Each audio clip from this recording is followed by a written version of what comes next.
सर्वेभ्य नमो नमः। सभी को नमस्कार। आप सभी का हमारे YouTube चैनल पर हार्दिक स्वागत है। और साथियों, आज हम बात करने वाले हैं जो एचटेट का 2022 में संस्कृत का पेपर हुआ था उसके बारे में। तो देखिए, ये 2022 का आपका संस्कृत का पेपर है, लेवल 3 का पीजीटी लेक्चरर के लिए, संस्कृत के लिए। तो देखिए, इसका सबसे पहला प्रश्न है, जो संस्कृत का पार्ट है हम वो करने वाले हैं। तो 91 क्वेश्चन नंबर देखिए, कारक दृष्टिया शुद्ध प्रयोगो अस्ति, कि कारक की दृष्टि से शुद्ध प्रयोग क्या है। साथियों, हम वीडियो में आपका बिल्कुल भी समय वेस्ट नहीं करेंगे। आप लगातार अपने क्वेश्चन भी देखते रहें कि आपके कितने ठीक होते हैं, और उनको हमने किस तरीके से सॉल्व किया है वो भी देखते रहें। और एक क्वेश्चन से संबंधित आपको एक दो क्वेश्चन एक्स्ट्रा ही करवाएंगे जो आपके आगे भी काम आ सकते हैं। तो देखिए, इसके ऑप्शन हैं, सा तुभ्यम असूयति, अहम त्वाम द्रुह्यामि, सा कस्मै अभिद्रुह्यति, त्वम माम क्रुध्यसि।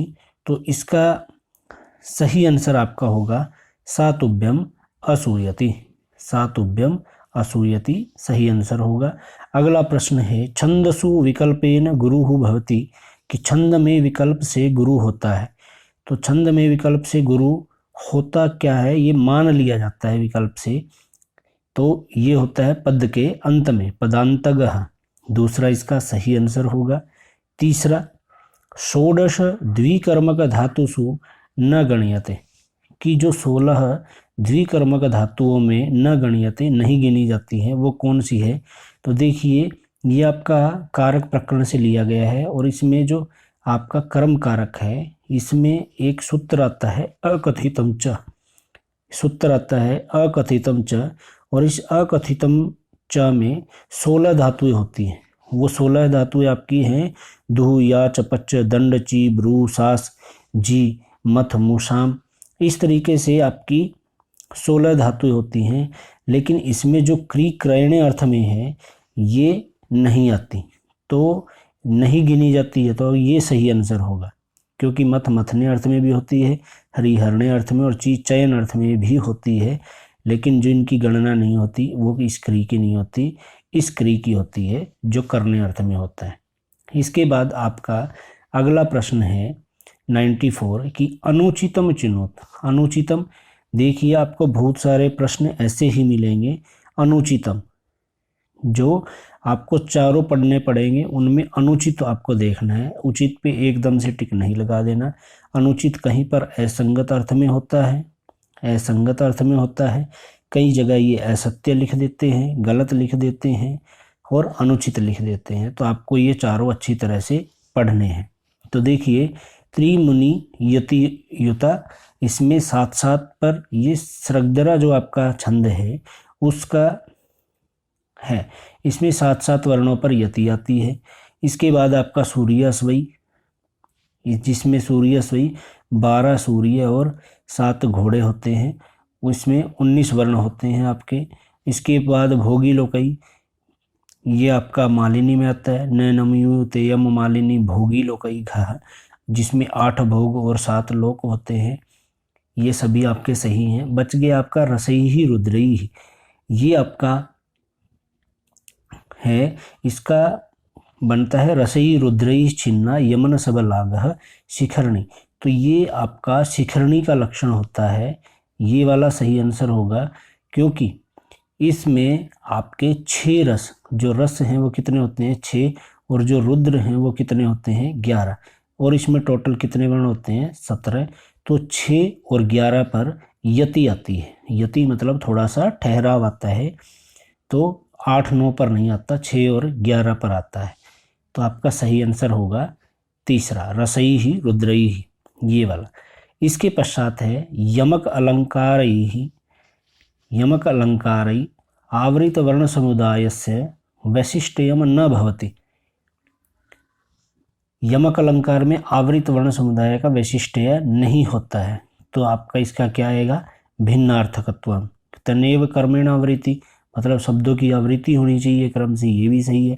एक सार्थक अन्य निरर्थक, मतलब उनके अलग अलग अर्थ होते हैं। समानार्थकत्वम, समानार्थक होते हैं या भिन्नार्थकत्वम। तो जो भिन्न अर्थ है इसका इन्होंने पूछा है न, तो इसका सही आंसर क्या होना चाहिए, न वशिष्ठ्यम। तो समानार्थकत्वम होना चाहिए, उनका समान अर्थ नहीं होता है, उनका अलग अलग अर्थ होता है, एक सार्थक एक अन्य निरर्थक होता है, उनकी क्रम से आवृत्ति भी होती है। भिन्नार्थकत्वम अलग अलग मतलब दोनों शब्दों के भिन्न भिन्न अर्थ होते हैं, तो इसका चौथा सही होगा। इसके पश्चात अफवाह इत्यस्य सर्वोपयुक्तः संस्कृत अनुवादो भविष्यति। अफवाह शब्द है, इसका सबसे उपयुक्त संस्कृत अनुवाद होगा।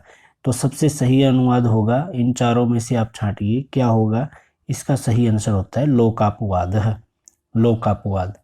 इसके पश्चात आपका अगला प्रश्न है शुद्धम वाक्यम अस्ति। शुद्ध वाक्य है, शुद्ध वाक्य देखिए, लोकस्य अध्ययधि कृष्णो अस्ति, ये नहीं है। सह अन्नम हेतु निवस्ति, ये भी नहीं है। इसके पश्चात चोरेभ्यो भीतो असि, या फिर रक्षमाम नरक पातेन। तो इसका सही आंसर आपका तीसरा होगा, चोरेभ्यो भीतो असि। अगला प्रश्न देखिए, यस्मिन् छंदसि वर्णद्वयम न्यूनम भवति तत कथ्यते। कि जिस छंद में वर्णद्वयम न्यूनम भवति, वर्णद्वयम दूसरा वर्ण न्यून होता है, तत् कथ्यते वह कहा जाता है। तो इसका सही आंसर आपका होगा विराट। दो न्यून वर्ण हैं, वी और ट, ये न्यून वर्ण होंगे आपके, तो विराट में आपका सही आंसर होगा। अगला है स्त्रीणाम आद्यम प्रणयवचनम विभ्रमो ही प्रियसु उक्तिरियम कस्य काव्यास्ति। कि यह उक्ति किस काव्य की है। तो ये आपके शिशुपाल वधस्य नहीं, नैषधीय चरित की भी नहीं, मेघदूतस्य, ये मेघदूतस्य की है। और मेघदूत किसके द्वारा विरचित है, ये कालिदास के द्वारा रचित है। और मेघदूत एक खंड काव्य है, ये क्या है, एक खंड काव्य है। और कितने खंड है इसमें, दो, पूर्व मेघ और उत्तर मेघ।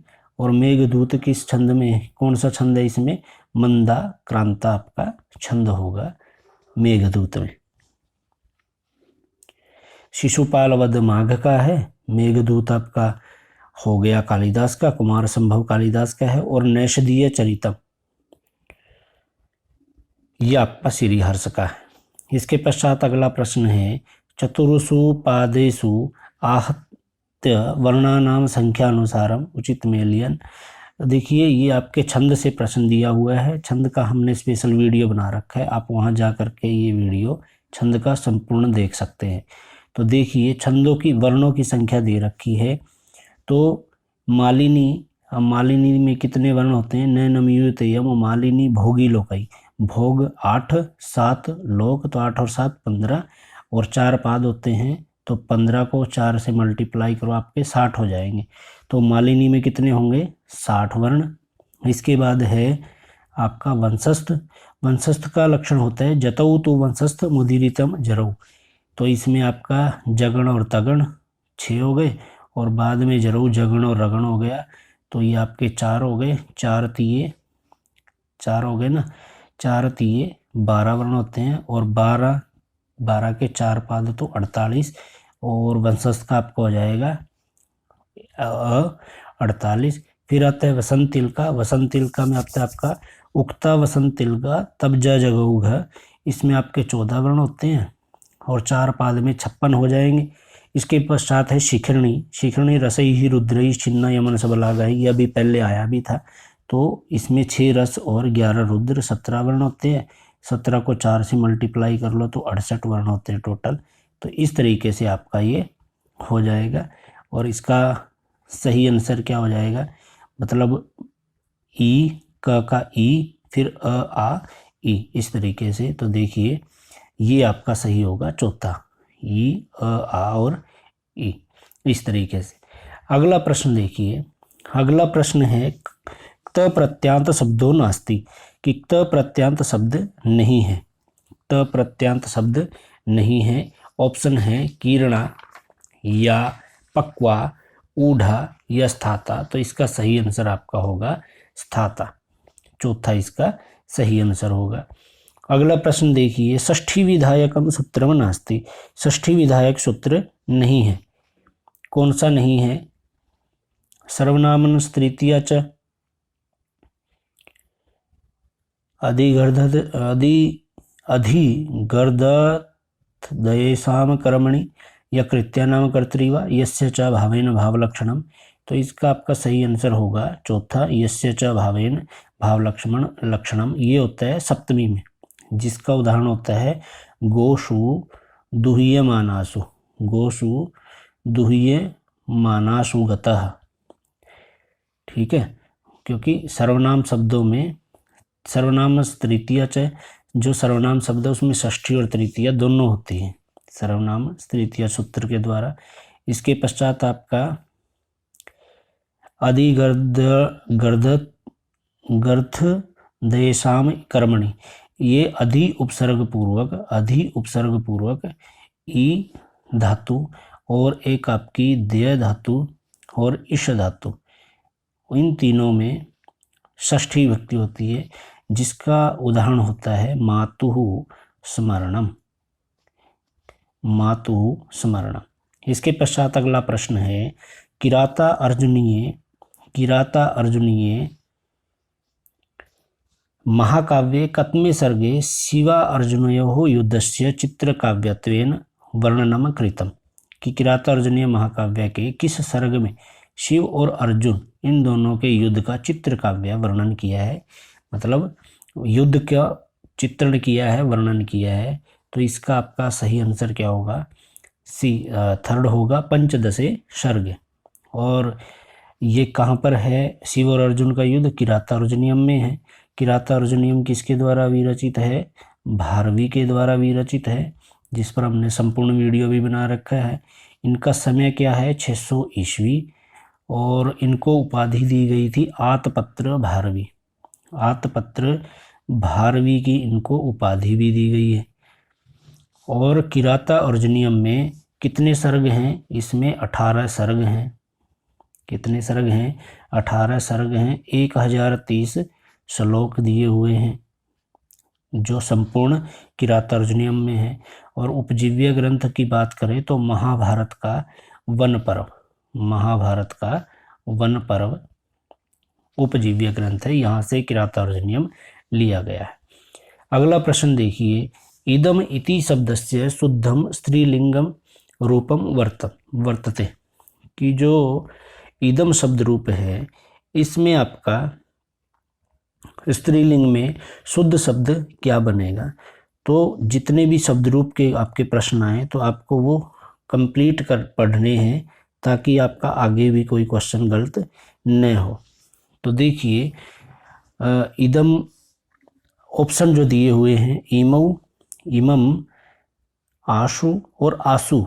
तो इसका सही आंसर क्या होगा? आसु होगा, जो आपका सप्तमी बहुवचन में बनता है। देखिए, हम संपूर्ण शब्द रूप इदम स्त्रीलिंग किस प्रकार से चलता है। प्रथमा विभक्ति में आता है इयम, इमे, इमान, इमाह। द्वितीया में इमाम, इमे, इमाह। तृतीया में करणार्थ में अनया, आभ्याम, आभिः। चतुर्थी विभक्ति में अस्यै, आभ्याम, आभ्यः। पंचमी विभक्ति में अस्याः, आभ्याम, आभ्यः। षष्ठी में अस्याः अन्योः आसाम, और सप्तमी में अस्याम अन्योः आसु। जो सप्तमी में जो बहुवचन बनता है आसु, ये पूछा गया था। तो इस प्रकार से सही आंसर क्या बन जाता है? आसु। चौथा ऑप्शन इसका सही होगा। अगला प्रश्न है, कश्यपः पश्यको भवति यत् सर्वं पश्यति इति सूक्ष्म्यात् वचनम इदमस्ति। यह वचन किसका है? तो देखिए, ये प्रश्न कहाँ से आया है? ये प्रश्न आया है आपका तैत्तिरीय आरण्यक से। सही आंसर क्या है इसका? तैत्तिरीय आरण्यक है। और तैत्तिरीय आरण्यक किससे संबंधित है? कृष्ण यजुर्वेद की तैत्तिरीय शाखा से ये संबंधित है। इसके पश्चात अगला प्रश्न है, समुचिता विभक्ति ही अस्ति।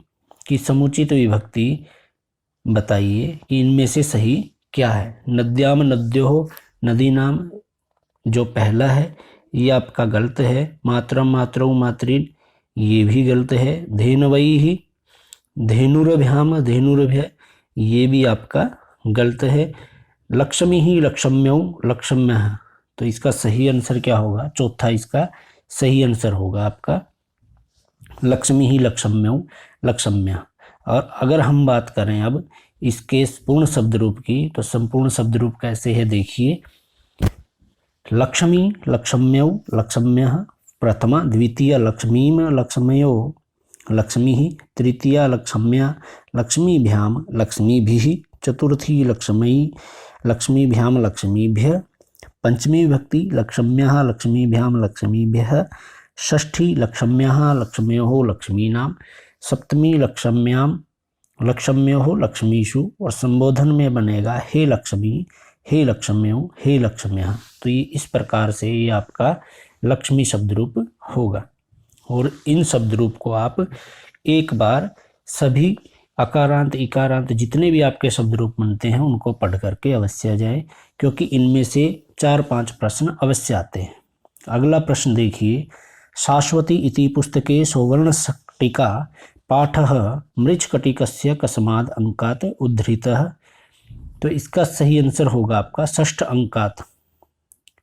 और मृच्छकटिकस्य मृच्छकटिकम से लिया गया था, उनके छठे अंक से। अगर मृच्छकटिकम की बात करें, इसमें अंक कितने हैं? टोटल अंक इसमें 10 हैं। कितने अंक हैं? 10। और मृच्छकटिकम के रचयिता कौन है? शूद्रक हैं। और मृच्छकटिकम में अगर नायक की बात करें तो इसके नायक हैं चारुदत्त। इसके नायक कौन है?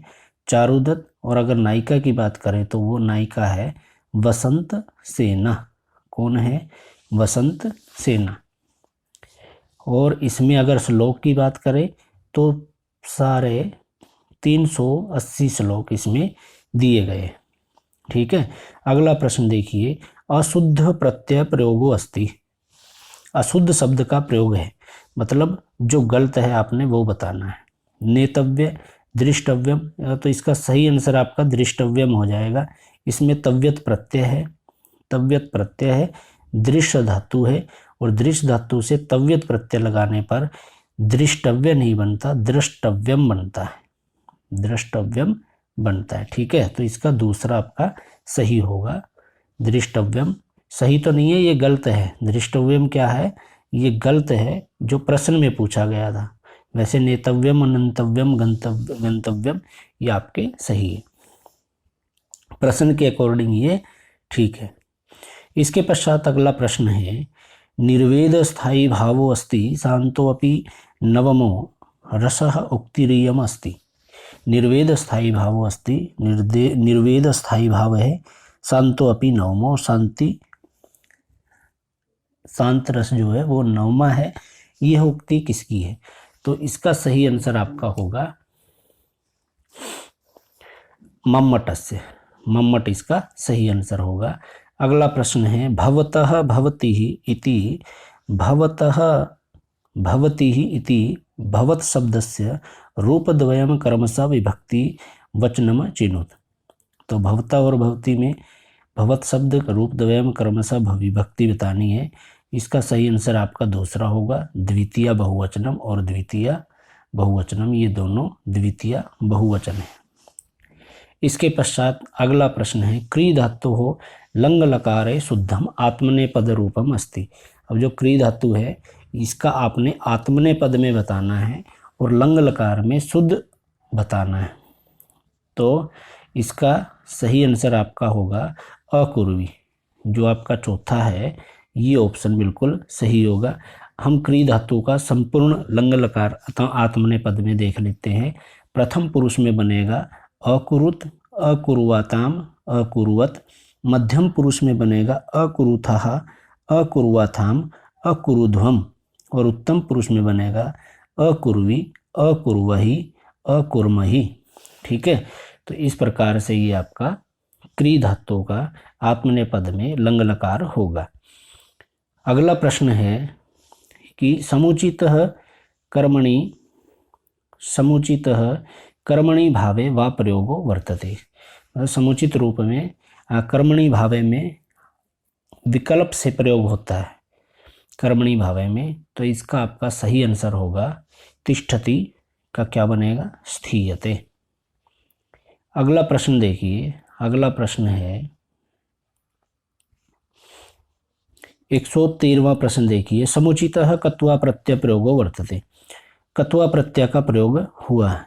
अब कत्वा प्रत्यय का सही प्रयोग हुआ है अद का जगध्वा, यही आपका सही आंसर है पहला, 113 का पहला। इसके पश्चात है त्वम आवाम सुरेशश्च श्रीमद्भगवद्गीता वाक्यस्मिन् उचित क्रियापदम चिनुत। उचित क्रियापद चुनिए। ये प्रश्न आपके लिए रहा। इस प्रश्न का ढूंढ करके इसका आंसर हमें जरूर बताइए। ठीक है, तुम आवाम हम दोनों और सुरेश श्रीमद्भगवद्गीता। ठीक है, तुमने, हम दोनों ने और सुरेश ने श्रीमद्भगवद्गीता को सुना। तो सुना, इसके लिए इन चारों में से कौन सा आएगा वो हमें कमेंट बॉक्स में आप लोग जरूर बताइए। इसके पश्चात है वधु इति शब्दस्य समुचितम रूपम नास्ति। वधु शब्द रूप है भाई, और उस वधु शब्द रूप का आपने बताना है कि इनमें से कौन सा सही नहीं है। ठीक है, तो देखिए 115, इसका सही आंसर आपका होने वाला वधूम द्वितीय एकवचनम। क्यों होगा, क्योंकि वधूम में छोटे ऊ की मात्रा नहीं आती, बड़े ऊ की मात्रा आएगी, ये वाली वधूम। ठीक है, और वधवई चतुर्थी एक वचन है, सही है। वधवा षष्ठी एक वचन है, ये भी सही है। वधवाम सप्तमी एक वचनम है, ये भी सही है। सिर्फ ये गलत है आपका। तो वधु शब्द रूप को देखें एक बार। देखिए प्रथमा विभक्ति वधुहु, वधवहु, वधवः, इस प्रकार से प्रथमा विभक्ति का रूप बना। द्वितीय विभक्ति में वधूम, वधवहु, वधुः। तृतीया में वधवा, वधूभ्याम, वधूभिः। चतुर्थी में वधवई, वधूभ्याम, वधूभ्यः। पंचमी में वधवः, वधूभ्याम, वधूभ्यः। षष्ठी में बनेगा वधवः, वधवोः, वधूनाम। सप्तमी में बनेगा वधवाम, वधवोः, वधूषु। और संबोधन में बनेगा हे वधू, हे वधवौ, हे वधवः। ठीक है, इस प्रकार से ये वधू शब्द रूप संपूर्ण बनेगा। अगला प्रश्न देखिए, विचिंतया इत्यस्य पद परिचयो अस्ति। विचिंतया का पद परिचय बताइए। पहली बात, विचिंतया में उपसर्ग है और बाद में यह भी दे रखा है, तो आधा आइडिया तो यहीं से लग गया कि इसमें ल्यप प्रत्यय है। ठीक है, ल्यप विचिंतया, सॉरी इसमें आधाता होना था, नहीं आएगा। तो ये क्या बनेगा इसका, 116 का वी उपसर्ग चिंत धातु और लोट, ये इसका आंसर दिया हुआ है। वी चिंत और लोट, ये आंसर की के अकॉर्डिंग आंसर आया है इसका, लेकिन इसका आंसर होना चाहिए वी चिंत और ल्यप, ये इसका आंसर होना चाहिए। ठीक है, इसको आप देख लीजिए एक बार विचिंतया को, मुझे ऐसा लगता है कि यही आना चाहिए, विचिंत और ल्यप। इसके पश्चात अगला प्रश्न दिया हुआ है, देखिए 117वां, गया प्रत्यय समुचितः प्रयोगो अस्ति। इसका सही आंसर आपका होगा आरोह। आरोह सही आंसर होगा 117 का एक। इसके पश्चात आपका अगला प्रश्न है आपका 118वां कि 56, ये आपके 56 अक्षर ही विनियमितस्य छंदसः नाम अस्ति। 56 अक्षरों वाले छंद का नाम क्या होगा। तो देखिए इसका सही आंसर होगा स्कर्वी, पहला ही इसका सही आंसर होगा स्कर्वी। इसमें 56 होते हैं। इसके पश्चात है आपका वारी शब्दस्य समुचितम रूपम अस्ति। अब वारी शब्द रूप आ गया। देखिए शब्द रूप और छंद से संबंधित ज़्यादातर प्रश्न आ रहे हैं, तो आप इन दो टॉपिक को अच्छी तरह से ज़रूर पढ़ लीजिएगा ताकि आपका कोई क्वेश्चन गलत ना हो। देखिए द्वितीय द्विवचने वारिणी, ये आपका सही है। इसके पश्चात प्रथमा बहुवचने वारिणी, ये भी सही है। चतुर्थी एक वचने वारिणे, ये भी वारिणी। द्वितीय द्विवचन में वारिणी नहीं भाई, ये नहीं होता, वारिणी नहीं होगा आपका, ये गलत है। छोटी ई की मात्रा आनी चाहिए थी और अणी में बड़ी ई की आनी चाहिए थी। प्रथमा बहुवचने वारिणी, यहाँ पर छोटी की बजाय अब बड़ी की ई की मात्रा आनी थी और अणी में छोटी ई की आनी चाहिए थी, ये भी आपका गलत है। चतुर्थी एक वचने वारिणे, चतुर्थी एक वचने वारिणे, वारिणे तो होना था लेकिन ई की मात्रा ये आनी थी, छोटी की मात्रा, तो ये भी आपका गलत होगा।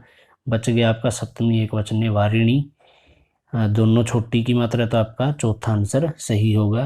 अब एक बार वारी शब्द रूप को देख लेते हैं, थोड़ा मुश्किल है लेकिन इसको जरूर याद कीजिएगा। देखिए वारी, वारिणी, वारिणी, वारी, वारिणी, वारिणी, वारिणा, वारिभ्याम, वारिभिः। चतुर्थी बनेगा वारिणे, वारिभ्याम, वारिभ्यः। पंचमी वारिणः, वारिभ्याम, वारिभ्यः। षष्ठी विभक्ति बनेगी वारिणः, वारिणोः, वारिणाम। सप्तमी होगी वारिणी, वारिणोः, वारिषु। और संबोधन में बनेगा हे वारी या वारी, हे वारिणी, हे वारिणी। इस तरीके से वारी शब्द रूप होगा। अगला प्रश्न देखिए, कुसुमित लता अभिरहता अप्यधतः रुज्जमली कुलैर्दष्टापि परिवर्तते स्म नलिनी लहरीभिः रलोलिताप्य गुणतः सा। अत्र को अलंकार है कि यहाँ पर कौन सा अलंकार है, यहाँ पर होगा आपका विभावना अलंकार, पहला इसका सही होगा। 120 का क्या होगा, विभावना अलंकार। देखिए क्वेश्चन नंबर 121, श्री पद्म शास्त्री विरचितः कथा संग्रह वस्ति, इसका सही आंसर आपका होगा विश्व कथा शतकम, पहला ही सही होगा। अगला प्रश्न देखिए, अगला प्रश्न है शाब्दी व्यंजनायाम संयोगादिषु कालस्य उदाहरणमस्ति। शाब्दी व्यंजनानाम संयोगादिषु कालस्य उदाहरणमस्ति। शाब्दी योजना का संयोग आदि काल के उदाहरण होंगे। कौन सा उदाहरण होगा इसका, आपका निशिचित्र, भानुर्विभाति, यह उदाहरण इसका सही होगा। अगला प्रश्न देखिए, भो भगो अधो अपूर्वस्य युवसी सूत्रस्य उदाहरणम अस्ति। इसका सही आंसर आपका होगा देवाये, देवाये ही ये सही आंसर होगा। अगला प्रश्न है 124वां, शंकरः शान्तः नंदनम एतानि उदाहरणानि सन्ति। तो इसका सही आंसर होगा अनुस्वारस्य यई परस्वर्णः, ये आपका सही आंसर होगा। ठीक है। अगला क्वेश्चन देखिए 125, पाणिपादम अस्य समुचित समास विग्रह अस्ति। पाणिपादम, इसका आपका सही आंसर होगा पाणी च पादौ च, ये सेकंड वाला पाणी च पादौ च, ये आपका सही आंसर होगा। इसमें आपका द्वंद्व समास है। अगला प्रश्न देखिए, गुण संधे अशुद्ध प्रयोगो अस्ति। गुण संधि का अशुद्ध प्रयोग बताना है कि जो गलत दे रखा है। तो गंगोगह, गंगोगह, गंगा प्लस ओगह, नव प्लस उड़ा नवोड़ा, नवलकार, ममलकार, ये आपका तीसरा होगा क्योंकि गंगा प्लस ओगह यहाँ पर वृद्धि होती दिखाई दे रही थी लेकिन यहाँ पर ऐसे ही रख दिया, तो ये आपका गलत उदाहरण है। शेमुषी इत्यस्मिन् शीशेः इत्यस्य कः समुचितो अर्थो। ये समुचित अर्थ बताना है। इसका समुचित अर्थ आपका होगा मोह, मोह, शीशे, इसका अर्थ होगा मोह। अगला प्रश्न है, गुदड़ी का लाल इत्युक्ति निमित्तम संस्कृत अनुवादो अस्ति। जो गुदड़ी का लाल है इसका संस्कृत में आपको बताना है। देखिए इस तरीके के भी प्रश्न आने लगे हैं, जो हिंदी के आपके मुहावरे और लोकोक्तियाँ हैं उनको भी संस्कृत में पूछा जा रहा है। तो गुदड़ी का लाल, इसका आपका सही आंसर होगा कंथा माणिक्यम। क्या आंसर होगा, कंथा माणिक्यम। कंथा माणिक्यम आपका 11th क्लास का, जो हमारी एनसीईआरटी की बुक है 11th की, उसका एक लेसन है, उसमें ये गुदड़ी का लाल ये अर्थ बनता है। अगला प्रश्न देखिए, अतो रो प्लुताद प्लुते सूत्रे अस्मिन् नोक्तः। इसका देखिए सही आंसर होगा उत्तर पदे प्लुतः अकारः, ये दूसरा इसका सही आंसर होगा। गांधी विरचितायाः आत्मकथायाः पंडित होसकेरेनाग अप्पा शास्त्री कृतो अनुवादः केन नामना प्रसिद्धः। तो इसका सही आंसर आपका होगा सत्यशोधनम। सत्यशोधन प्रसिद्ध है। इसके पश्चात 131 भवानी भारती इति नामधेयम संस्कृत खंड काव्यम कस्य रचना अस्ति। भवानी भारती इति नामधेयम संस्कृत खंड काव्य कस्य रचना अस्ति कि यह किसकी रचना है। यह रचना है महर्षि अरविंदस्य। महर्षि अरविंद की यह रचना है। प्रश्न नंबर 132 देखिए। उचित मेलयत, उचित मेल कीजिए। व्यधिकरण बहुव्रीहि, ये आपका इसका सही उदाहरण होगा शूलपाणी। समानाधिकरण बहुव्रीहि, इसका होगा पतितपर्णः। तुल्य योग, इसका होगा आपका सभार्यः। और उपमानवाचक का एक बच गया वृकोदरः। तो इसका आपका सही आंसर होना चाहिए बड़ी ई, फिर आ, फिर अ और ई। दूसरा आपका सही आंसर होगा। कौन सा आंसर सही होगा? दूसरा।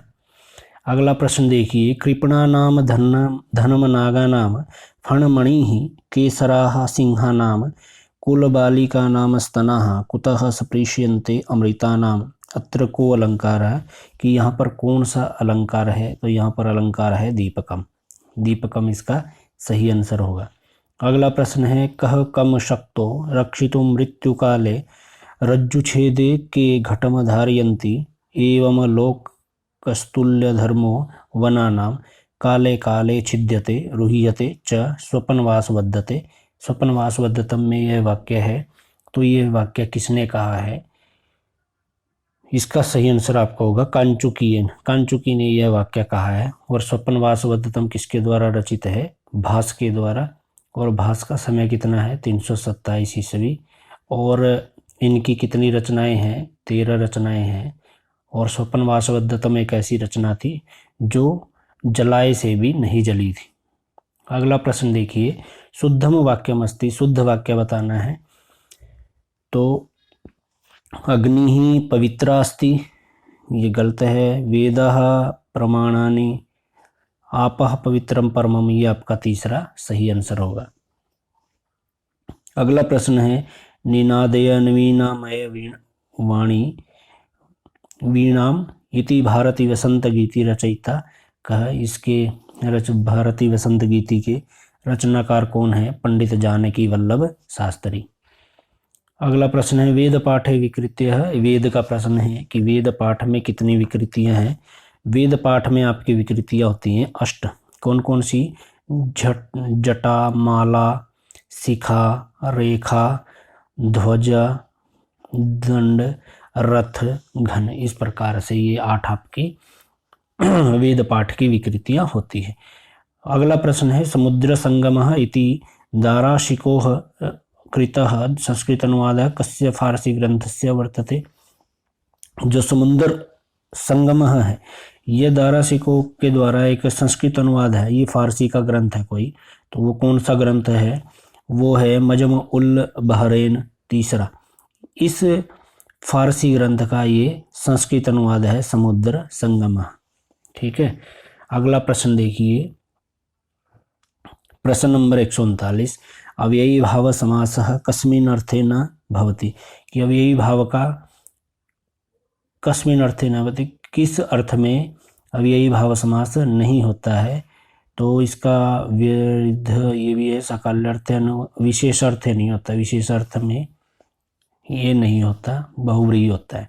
समानी व आकुति ही समाना हरिद्यानी वह आकुति पदस्य को अर्थ। सर्वप्रथम तो जो ये दिया हुआ ना मंत्र, ये ऋग्वेद का अंतिम मंत्र है और इसमें आकुति ही पद का अर्थ पूछा गया है।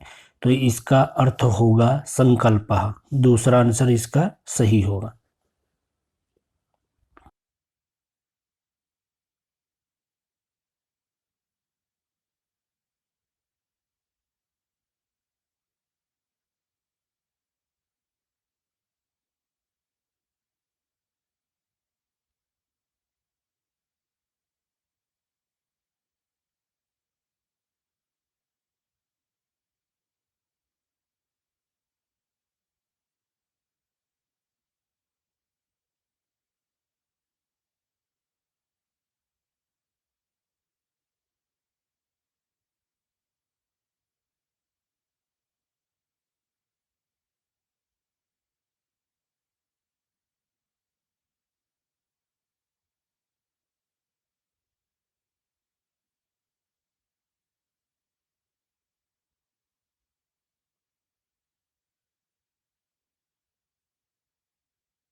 यह उक्ति दी हुई है 145 में, आपका होगा दूसरा आंसर सही होगा, शतपथ ब्राह्मण से।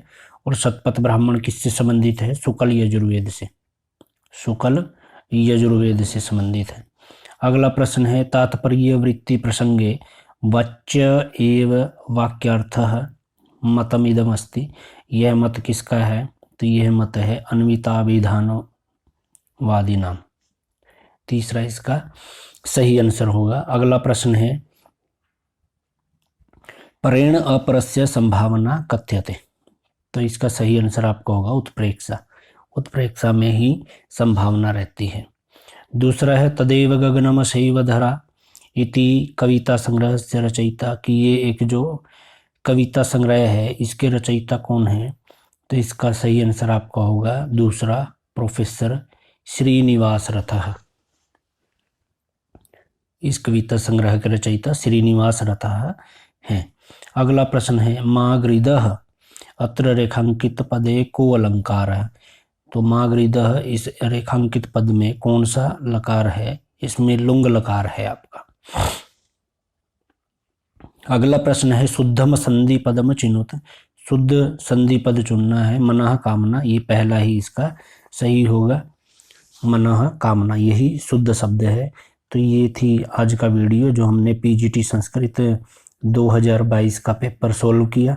तो आपको हमारा वीडियो कैसा लगा हमें ज़रूर बताइएगा, और चैनल को सब्सक्राइब और वीडियो को ज़्यादा से ज़्यादा शेयर लाइक ज़रूर कीजिएगा। धन्यवाद।